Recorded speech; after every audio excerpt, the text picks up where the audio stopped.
嗨，大家好呀，我是猫莉。每次做面包，你们都问我能不能少油少糖。今天我们就来做一款无糖、无油、无面粉，让你减肥饱腹不心慌的燕麦马芬蛋糕。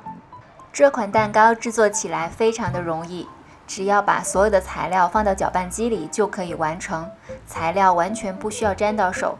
如果你没有搅拌机或者是果汁机，也可以用蛋抽来搅拌。先搅拌香蕉、牛奶和蜂蜜。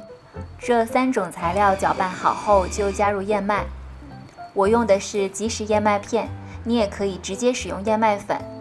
加入可可粉、小苏打、泡打粉，然后加入1小撮盐，然后把所有的材料在搅拌机里搅拌一下，这样蛋糕面糊就大功告成了。这个时候需要把面糊静置10分钟左右，用这个时间我们来预热烤箱，烤箱预热到200度。10分钟之后，可以把面糊倒入到马芬蛋糕的模具当中。如果你想这个马芬蛋糕有一点爆炸蘑菇头的效果，就需要把它加到10分满。如果想多做几个，就装到8、9分满就可以了。面糊装到模具中之后呢，可以在上面装饰一些坚果，这样可以让蛋糕看起来更有食欲。我加入了杏仁片，如果你没有，也可以放入燕麦片。然后我还加了一些黑巧克力，增加这个蛋糕的风味。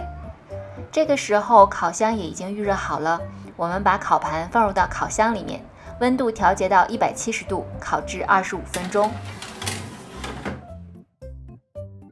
25分钟，蛋糕就烤好啦。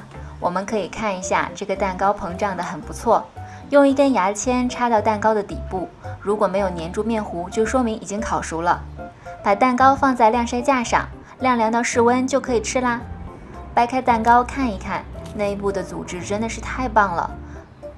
蛋糕内部非常的细腻、柔软、湿润，而且也非常的有弹性。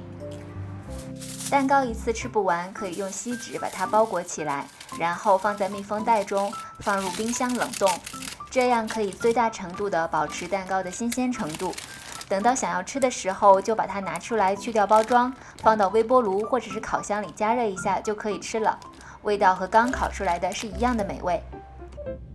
这款蛋糕制作容易，非常耐饿，还有利于保持身材，香甜的滋味还可以缓解压力。